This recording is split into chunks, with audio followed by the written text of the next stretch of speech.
السلام عليكم ورحمة الله وبركاته ومغفرة.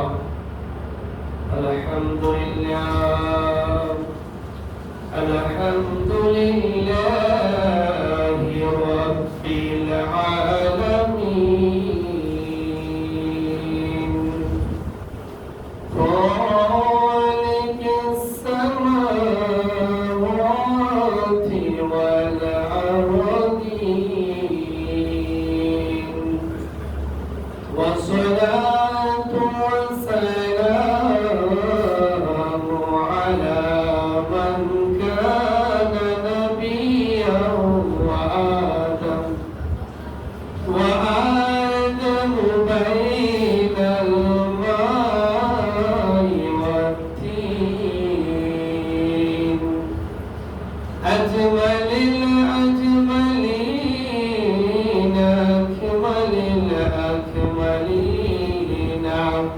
سيدنا محمد صلى الله تعالى عليه وسلم وعلى آله وأصحابه وأهل بيته وأولياء ملته وعلماء شريعته أجمعين.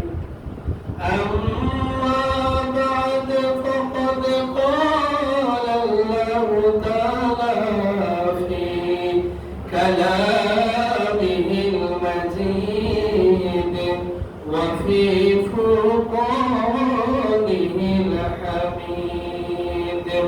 أعوذ بالله من الشيطان الرجيم.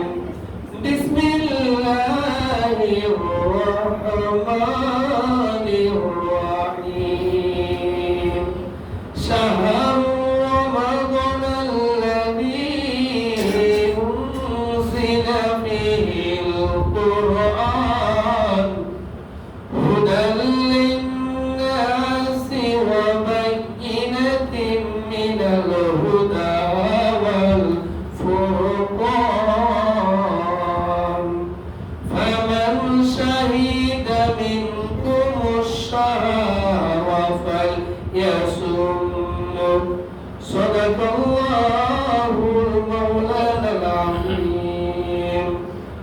وقال النبي عليه الصلاة والسلام لكل شيء زكاة وزكاة الجسد الصوم. رواه البخاري. إن الله وملائكته يصلون على النبي يا أيها الذين آمنوا صلوا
সম্মানিত মুসলিম کرام হাজিরিন کرام যে আল্লাহ রাব্বুল আলামিন মাহে রমাদানুল মুবারকের দ্বিতীয় জুমাবারে যে আল্লাহ আপনাকে আমাকে যাচাই করে বাছাই করে জুমার নামাজ আদায়ের উদ্দেশ্যে যে আল্লাহর মসজিদের মেহমান হিসেবে যে আল্লাহ কবুল করেছেন ওই আল্লাহ রাব্বুল আলামিনের দরবারে সকলে কণ্ঠটাকে উঁচু করে বলুন আলহামদুলিল্লাহ।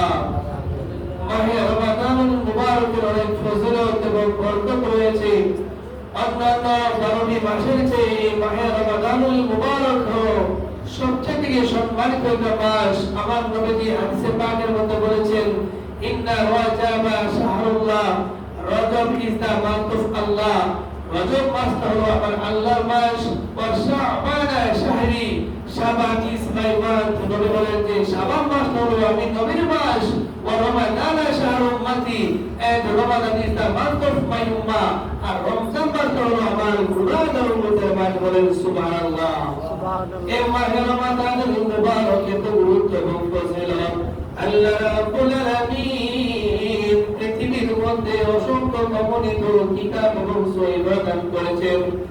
104 আনা সহিফা এবং 4টি প্রধান কিতাব রয়েছে। আল্লাহ রাব্বুল আলামিন আখিরি জামানার উম্মতের জন্য আমার নবীর উপরে মহাগ্রন্থ কুরআনুল কারীমকে 30 পারায় কুরআনুল কারীমকে 7টা পদ্ধতির মাধ্যমে আপনার নবী আমার নবীর উপরে আমার আল্লাহ নাযিল করেছেন। বলেন সুবহানাল্লাহ। পৃথিবীর রাইটার যখন কোন কিতাব লেখে, কোন বই লেখে, পৃষ্ঠার শুরুতে লিখে দেয় আমার কোন কিতাবের কোন ভুল যদি কারো দৃষ্টিগোচর হয় আমাকে অবগত করলে আমি পরবর্তী সংস্করণের মধ্যে আমি আমার ভুলটা সংশোধন করব। আল্লাহ বলেন আমি 30 পারা একটা কোরআন দিয়েছি। যালিকাল কিতাবু লা রাইবা ফীহি হুদাল লিল মুত্তাকিন। আল্লাহ রাব্বুল আলামিন বলেন এটা এমন একটা কিতাব যার মধ্যে যারা পরিমাণ কোনো সন্দেহ নাই, এবং যারা এই কোরআন মোতাবেক জীবন পরিচালনা করবে এই কোরআনটাই তাদের জন্য হবে পথ প্রদর্শক। বলেন সুবহানাল্লাহ। আমার আল্লাহকে যদি আপনি প্রশ্ন করুন, আল্লাহ এই কোরআনের বাড়ি আপনি কোথায় রেখেছেন, আমার আল্লাহ বলবে উম্মত, আমার আল্লাহ বলবে বান্দারে ও আমার আখির জামানার নবীর উম্মত, এই কোরআনের বাড়ি আমি বাংলাদেশের রাজধানী ঢাকায় রাখি নাই, আমি ইন্ডিয়ার রাজধানী কলকাতায় রাখি নাই, আমি লন্ডনের রাজধানী ওয়াশিংটনে রাখি নাই। আল্লাহ কোথায় রেখেছেন? আল্লাহ বলেন বাল হুয়া কুরআনুম মাজিদুন ফি লাওহিম মাহফুজ। আল্লাহ বলেন এই কোরআনের বাড়ি হলো লাওহে মাহফুজে। বলেন সুবহানাল্লাহ। এই কোরআন লাওহে মাহফুজে সংরক্ষিত। আমার আল্লাহ রাব্বুল আলামিনের যে প্রশ্ন করুন, আল্লাহ এত বড় একটা পাওয়ারফুল কোরআনকে আপনি কোথায় দিয়ে কালকে দিয়ে আপনি হেফাজত করবেন, সংরক্ষণ করবেন, নিয়ন্ত্রণ করবেন? আমার আল্লাহ বলবেন হে দুনিয়াবাসী, এই কোরআনকে সংরক্ষণ করার জন্য আমি দুনিয়ার মধ্যে কোনো ব্যাপারকে নিযুক্ত করি নাই। এই কোরআনকে সংরক্ষণ করার জন্য দুনিয়ার কোনো ইউনিয়নের পরিষদের চেয়ারম্যানকে আমি আল্লাহ নিয়ন্ত্রণ করি নাই। আমি এই কোরআনকে সংরক্ষণ করার জন্য পৃথিবীর প্রাইম মিনিস্টারকে আমি আল্লাহ তাদেরকে ক্ষমতা দেই নাই। এই কোরআনকে সংরক্ষণ করার জন্য পৃথিবীর আমি প্রেসিডেন্টকে দেই নাই। আল্লাহ এত বড় একটা কোরআন 30 পারা কোরআনকে আপনি কাকে সংরক্ষণ করবে? আমার আল্লাহ বলেন ইন্না নাহনু নাযালনা যিকরা ওয়া ইন্না লাহু লাহাফিজুন। আল্লাহ বলে এই কোরআনকে আমি আল্লাহ নাযিল করেছি, এই কোরআনকে আমি আল্লাহই সংরক্ষণ করব। বলেন সুবহানাল্লাহ। দেখছেন এত বড় একটা পাওয়ারফুল কোরআনকে আমার আল্লাহ পৃথিবীর কাউকে সংরক্ষণ করার জন্য দায়িত্ব দেয় নাই। আল্লাহ বলেন এই কোরআন আমি আল্লাহ নিজে নাযিল করেছি। আবার এই কোরআনকে আমি আল্লাহ এই রমাদানুল মুবারকের মধ্যে নাযিল করেছি এবং সংরক্ষিত করেছি। কোরআন এমন একটা কোরআন যে কোরআনকে যারা আঁকড়িয়ে ধরবে, এই কোরআনের মাধ্যমে মুমিন মুত্তাকি যারা হবে তারা তারা সঠিক পথের সন্ধান পেয়ে যাবে, তারা দুনিয়ার মধ্যে নাজাত পাবে এবং আখিরাতে মুক্তি পাবে। রাখবে। এই কোরআন এমন একটা জিনিস যে কোরআন অনুযায়ী জীবন গঠন করবে, সেই জন্য পরকালের জন্য বিশাল বড় একটা সুমহান রাস্তা তার জন্য সংযুক্ত হয়ে যাবে, নিরাপদ হয়ে যাবে। কাল কিয়ামতের ময়দানে যখন প্রতিটা মানুষ জাহান্নামের জন্য তাদের সার্টিফিকেট হয়ে যাবে, সেই দিন কোরআন আপনার আমার সম্মুখে সাক্ষী দিবে আল্লাহ এই কোরআন তারা মাহে রমাদানুল মুবারকের মধ্যে বেশি বেশি তেলাওয়াত করেছে, আমি কোরআন তাদেরকে জাহান্নামে যাইতে দেব না। আল্লাহ এই কোরআনের ওসিলা আপনি তাদেরকে জাহান্নাম থেকে মুক্ত করে সরাসরি আপনার জান্নাতের মধ্যে প্রবেশ করিয়ে দিন। সেই দিন কোরআন আপনার আমার সম্মুখে সাক্ষী দেওয়ার জন্য দাঁড়িয়ে যাবে। আল্লাহ মাহে রমাদানুল মুবারকের মধ্যে আপনার কোরআনকে তারা সংরক্ষণ করেছেন, তারা কোরআন তেলাওয়াত করেছেন, বেশি বেশি কোরআন পাঠ করেছে। আল্লাহ এই কোরআন ওসিলা তাদেরকে maaf করে দেন। যেই দিন কোরআন সুপারিশ করবে এই দিন আপনার আমার জীবনের গুনাহগুলো maaf করে দেন। আল্লাহ জাহান্নামকে মুক্ত করে সরাসরি জান্নাতে দিয়ে দেবেন। বলেন সুবহানাল্লাহ। এই কোরআন কখন নাযিল করেছেন আল্লাহ বলেন, শাহরুর রমাদানাল্লাযী উনজিলা ফীহিল কুরআন, the month of Ramadan was sent down the Holy Quran. আমার আল্লাহকে আমার আল্লাহ রাব্বুল আলামিন মাহে রমাদানুল মুবারকের মধ্যে কোরআনকে নাযিল করেছেন। আল্লাহকে যদি প্রশ্ন করুন, আল্লাহ মাহে রমাদানুল মুবারকের মধ্যে আপনি কেন কোরআনকে নাযিল করেছেন?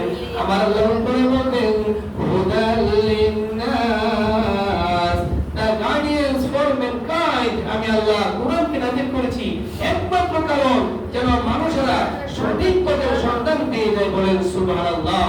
আর কোরআন এমন একটা কোরআন ওয়াবাইয়িনাতি হুদাম, আল্লাহ রাব্বুল আলামিন বলেন যে তার পরের শব্দের মধ্যে ওয়াবাইয়িনাতিন মিনাল হুদা ওয়াল ফুরকান। কোরআন এমন একটা কিতাব যা সত্য মিথ্যাকে পার্থক্য করে দেবে, যে কোরআনের সামনে পৃথিবীর কোনো মিথ্যা আশ্রয় নিতে পারবে না। এই কোরআন আপনাকে সঠিক গাইডলাইন করবে, সঠিক নির্দেশ দেবে। এই কোরআনকে আল্লাহ মাহে রমাদানুল মুবারক মাসের মধ্যে নাযিল করেছেন, সেই জন্য আপনাকে আমাকে বেশি বেশি কোরআন তেলাওয়াত করতে হবে, বেশি বেশি কোরআনের খতম দিতে হবে। কারণ আপনি যখন একটা কোরআনের খতম দিবেন, অন্যান্য মাসের মধ্যে একটা খতমের সওয়াবই পাবেন। আর মাহে রমাদানুল মুবারকে যদি আপনি একটা কোরআনের খতম আপনি আদায় করেন, আমার আল্লাহ নবী বলেন, বান্দা ওই বান্দা আমার আল্লাহ ওই বান্দার আমলনামার মধ্যে একটা খতমের সওয়াব নয়, দুইটা খতমের সওয়াব নয়, একটা কোরআন তেলাওয়াত একটা কোরআন খতম আদায় করলে কিতাবের মধ্যে আসছে ওই বান্দার আমলনামার মধ্যে আমার আল্লাহ 70 থেকে 60টি কোরআনের খতমের সওয়াব দান করে। বলেন সুবহানাল্লাহ। এই জন্য বেশি বেশি করে কোরআন আপনাকে তেলাওয়াত করতে হবে। মাহে রমাদানুল মুবারক সম্পর্কে আল্লাহ নবী হাদিসে পাকের মধ্যে বলেন, ইদা জাআ রমাদান, যখন তোমাদের মধ্যে রমাদান মাসটা আগমন করে, ফুতিহাত আবওয়াবুল জান্নাহ, আমার আল্লাহ রাব্বুল আলামিন জান্নাতের দরজাগুলো খুলে দেন। ওয়া কুল্লিদাত আবওয়াবুন নার, এবং জাহান্নামের দরজাগুলোকে বন্ধ করে দেয়। ওয়া সাফারাতিশ শাইতান, এবং শয়তানকে শৃঙ্খলাবদ্ধ করে রেখে দেয়। শয়তানকে আমার আল্লাহ একটা বন্দী করে রেখে দেয়, যেন মানুষকে ওয়াসওয়াসা না দিতে পারে। এই রমজান মাসের ফজিলত কিন্তু বরকত রয়েছে।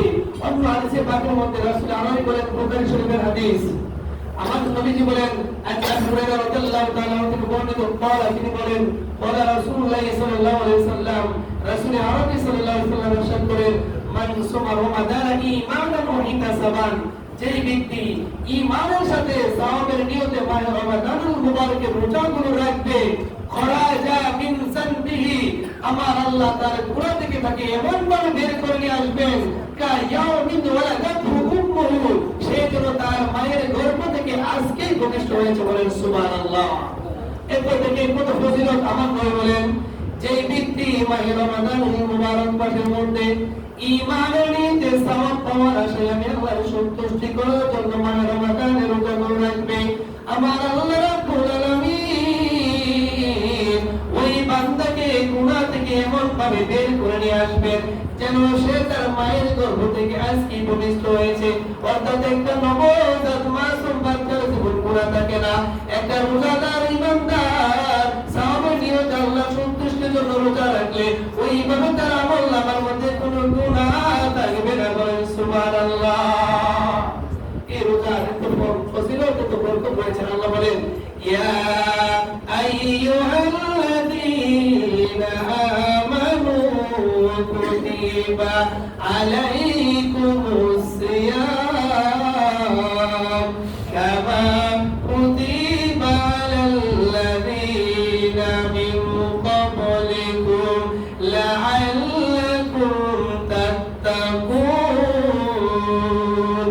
আল্লাহ রাব্বুল আলামিন বলেন, ইয়া আইয়ুহাল্লাযীনা আমানু, আমার আল্লাহ বড় মায়া করে বলেন, হে ঈমানদারগণ, কুতিবা আলাইকুমুস সিয়াম, তোমাদের উপরে আমি আল্লাহ রোজা ফরজ করে দিয়েছি, কামা কুতিবা আলাল্লাযীনা মিন ক্বাবলিকুম, যেইভাবে রোজা ফরজ করে দিয়েছিলাম তোমাদের পূর্বে যারা হয়েছে তাদের উপর। আল্লাহ, আমরা যদি সবাই প্রশ্ন করি আল্লাহ আপনি কেন রোজা ফরজ করে দিয়েছেন, তার জবাবে আমার আল্লাহ বলবেন, লাআল্লাকুম তাত্তাকুন, আমি আল্লাহ এই জন্য রোজা ফরজ করে দিয়েছি যেন তোমরা খোদা ফিরে অর্জন করতে পারো, মুত্তাকি হইতে পারো। বলেন সুবহানাল্লাহ। কারণ যারা মুত্তাকি হবে তারাই তো জান্নাতে যাবে, কারণ কোন বেঈমান মুনাফিক মুশরিক তো বাবা জান্নাতে যাবে না। কারণ যারা জান্নাতে হবে আর যারা জাহান্নামে হবে তারা তো সমান হতে পারে না। আমার আল্লাহ বলেন যে লা ইয়াস্তাবি আসহাবুন নার, the people of paradise, যারা জান্নাতে হবে, ওয়া আসহাবুন নার, the people of hell, এবং যারা জাহান্নামে হবে are not equal, তারা সমান নয়। ওয়া আসহাবুল জান্নাহ, it is only the people of paradise, আর যারা জান্নাতে হয়ে যাবে, হুমুল ফাইজুন, who have succeeded, তারাই হবে সফলকাম। যারা মুত্তাকি হবে, ঈমানদার হবে, আল্লাহর ভীতি অর্জন করবে, তাদের জন্যই তো জান্নাত রয়েছে। আমার আল্লাহ ওই মুত্তাকিদেরকে জান্নাতের মধ্যে প্রবেশ করাবে। কেন? আমার আল্লাহ বলেন যে হাদিসে কুরসিতে, আসসামু লি ওয়া আনা আযি বিহি, রোজা আমার জন্য আর এই প্রতিদান আমার বান্দারে কাল কিয়ামতের মধ্যে আমি আল্লাহ ডান হাতে তাদের আমলনামায় দান করব। বলেন সুবহানাল্লাহ। সেজন্য কোনোভাবেই যেন আমাদের রোজাগুলো না ছুটে যায়। যদি আমরা অসুস্থ থাকি অথবা সফরে থাকি, তাহলে আল্লাহ বলেছেন যে তোমরা যদি অসুস্থ থাকো অথবা সফরে থাকো, তোমাদের সুন্নতের কারণে তোমরা ইচ্ছা করলে ফরজ রোজাগুলো ভাঙতে পারবে, এবং প্রয়োজন অনুসারে আবার এই বছরের মধ্যে যে কোনো সময়ে এই কাজা রোজাগুলো তোমরা রেখে দিয়ে রোজাগুলো আদায় করে দিবে।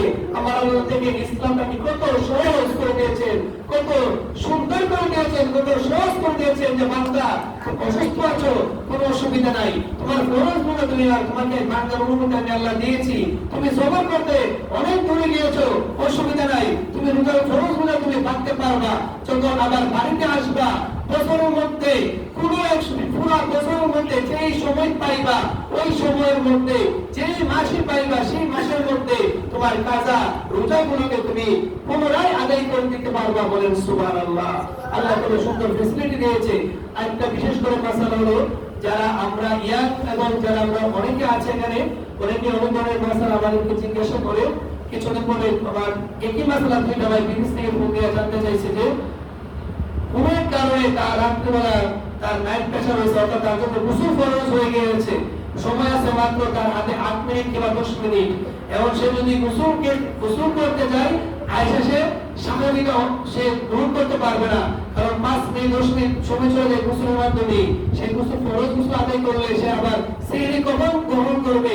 সেজন্য এই মাসালা হলো যে আগে সে প্রথমে সেহরিটা খেয়ে নিবে, খাওয়া শেষ করে সে গোসল করবে, ফরজ গোসল আদায় করার পরে অন্তের ভিতরে সে ফজরের নামাজটা আদায় করে নেবে।